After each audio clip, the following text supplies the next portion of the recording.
Anatomía del aprendizaje, temporada 2. Este podcast es una entrada, un puente, una llama que se enciende. Puede ser lo que te pase mientras lo escuches. La esencia, el pulso, el ADN de este podcast es el aprendizaje, como bien lo dice el nombre. Anatomía del aprendizaje es una reflexión sobre reflexiones. Es la experiencia hecha palabras y sonidos. Sí, con este ritmo. Cuando terminé la primera temporada, sentía que veía espacio para más. También sentí que necesitaba compartir mis reflexiones y abordar la práctica de otra manera. La temporada 1 fue poética, hermosa, pandémica. En esta temporada 2 voy a hacer algo en forma de ensayo, pero no voy a perder el ritmo ni la poesía. Es una forma de ordenar mi conocimiento para contarlo a otros. Necesitamos ordenar el conocimiento para darle sentido. Y también necesitamos encontrar sentido. Tenerlo nos mueve, nos orienta. Nos sirve de timón en el caos universal. En los tiempos de sobreinformación vertiginosa y de múltiples ofertas de verdades cubiertas de promesas de salvación. Te salvaré, hijo mío, te salvaré, te salvaré. Voy a hacer capítulos consecutivos que den orden a la información. En este primer capítulo quiero hablar sobre tener una práctica. O quizá preguntar retóricamente, ¿por qué tener una práctica? A los 3 años conocí a Lucas, unos amigos de mis viejos, los Carricard, que eran de Mar del Plata pero vivían en Buenos Aires, estaban cuidando una casa frente a la nuestra. Ese día estaban de visita a los Borghi, también de La Feliz, pero viviendo en un departamento en el centro. Ese día, jugando al Lobo del Aire, una serie de los 80 sobre un helicóptero, la CIA y terroristas, me hice amigo de Lucas. Como ocurre con esas amistades, inmediatamente empecé a ir a dormir a su casa y él a quedarse en la mía. Por las mañanas, en el departamento de su familia, César, su viejo, nos hacía pochoclos mientras nos contaba historias con una precisión quirúrgica. Cada detalle venía con silencio, miradas. César es cirujano oftalmólogo, un trabajo que requiere todo eso que hacía para contar historias. Era paciente y observador, sobre todo observador. Una vez, muchos años después, nos llevó a pescar cerca de Mar del Plata, donde ya vivían. En el viaje nos señalaba árboles que conocía, claramente no solo por haber leído de ellos en libros, sino por haberlos tocado, visto. A los pájaros los conocía también, sabía cómo eran sus ciclos reproductivos, sus conductas. Era la mejor educación sobre la naturaleza que se podía tener. A él no le interesaba tanto la pesca como forma de conquista de la naturaleza, sino que estaba mirando otra cosa y quería compartirla con nosotros. Probablemente César ya tenía condiciones, ya fuera por su crianza, por herencia genética o por experiencias, que lo hacían observador y además podía traducir aquello que experimentaba en la observación como un aprendizaje. Pero no tengo dudas de que su carrera y oficio de cirujano de ojos forjaron aún más su personalidad. Dejaron una marca y le dieron herramientas para navegar todas las situaciones de la vida que estaban fuera del quirófano y el consultorio. Era un practicante. Practicaba estar atento.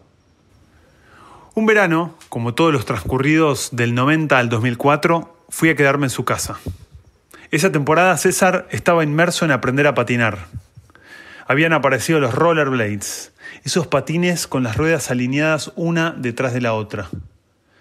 Todos los días salía a patinar por la costa y cuando volvía contaba cosas que había descubierto en su trayecto, como por ejemplo la forma de tomar envión manteniendo las manos tomadas por detrás de la cintura en modo relax. La habilidad de observar y procesar la información que había pulido como oftalmólogo estaba presente en su aprender a patinar. La palabra práctica viene del griego praxis y significa acción. Tiene un significado filosófico. La praxis es cuando la teoría pasa a formar parte de la experiencia. Es una etapa necesaria en la construcción de conocimiento válido. Se hace presente cuando las ideas son experimentadas en el mundo físico, para continuar con una contemplación reflexiva de los resultados. Una práctica produce cambios que son buscados. Por ejemplo, un practicante de violín va a producir cambios en su ejecución si dedica continuamente tiempo a ejercitar sus dedos y concretamente a tocar. O alguien que quiera aprender a andar en rollers, como César, el padre de Lucas, tiene que dedicar tiempo a eso. No basta con leer o escuchar al respecto. Ya voy a hablar más de esto cuando aborde el concepto de práctica deliberada. Por ahora quedémonos en la práctica. Practicar algo es comprender la esencia de eso mismo. Es como un acertijo. Es encontrarse con una realidad que se presenta y abrirse a captar su sentido más profundo. No es solamente algo frío como el encuentro persona-actividad o persona-objeto, sino que es la posibilidad de reconocernos en la fusión con eso que hacemos. El ejemplo de las artes marciales como práctica de atención es el más claro de todos. Los monjes budistas, los practicantes de la atención por excelencia, usaban las artes marciales como prácticas corporales que provenían del estudio de la naturaleza, y por eso muchos de los estilos tienen nombres de animales. Siempre me gustaron las artes marciales y esa idea de poder moverte con destreza. Una destreza claramente solo sale con mucha práctica. Probé primero con el karate. En el dojo había muchos cinturones negros. Los practicantes con menos experiencia usaban cinturones de otros colores. Yo solamente llegué al naranja, que es el consecutivo al blanco. La clase terminaba con los katas y bueno, llega hasta cierta cantidad de katas que puede aprender. El blanco, por ejemplo, eran 2, creo. El naranja 3 y bueno, así, sucesivamente. Hasta rendir el examen para pasar de cinturón tenías que practicar todas las clases por meses o incluso años, si la graduación era más alta, el mismo exacto kata. Los cinturones negros eran los que practicaban todos los katas, que le corresponde el cinturón blanco a los más complejos, incluyendo algunos con armas. Eran tipos que iban a la clase hacía 8, 10, 15 y hasta 25 años. 25 años, pensaba yo, 25 años practicando los mismos movimientos clase a clase. Y cuando pensé eso, 25 años haciendo los mismos movimientos, o 20, pero muchos, me pareció tedioso, aburrido. Además no me gustaba quedarme sentado ahí durante 20 minutos hasta el final de la clase mirando cómo los demás hacían los katas. Y bueno, en definitiva eso me terminó alejando del karate. Sin embargo, con el tiempo entendí una frase que escuché ahí. Y era así: al principio haces karate y después de un tiempo el karate te hace a vos. Acá hay una pista clara que une práctica y cuerpo. Todo, absolutamente todo lo que hacemos en esta vida lo hacemos con el cuerpo y los sentidos. Entonces no tiene que ser el karate la práctica de atención. Puede ser carpintería, jardinería, tocar un instrumento, jugar ajedrez, hacer yoga, escalar. Incluso podés practicar caminar, hablar, escuchar. Se trata de dedicar la atención a aprender algo que te termina moldeando, forjando, que te haga mientras lo haces. Como el karate, como meditar, pero sin tener que sentarte en el suelo con las piernas cruzadas o hacer retiros largos o ir a la India. Pongamos como ejemplo aprender a hacer la vertical, algo a lo que me dediqué durante 2 años y contando todavía. Al comienzo, en el encuentro con el aprender la vertical, se presentan varias cuestiones. Una es la preparación y recursos con los que cuento para aprender a estar en equilibrio sobre las 2 manos.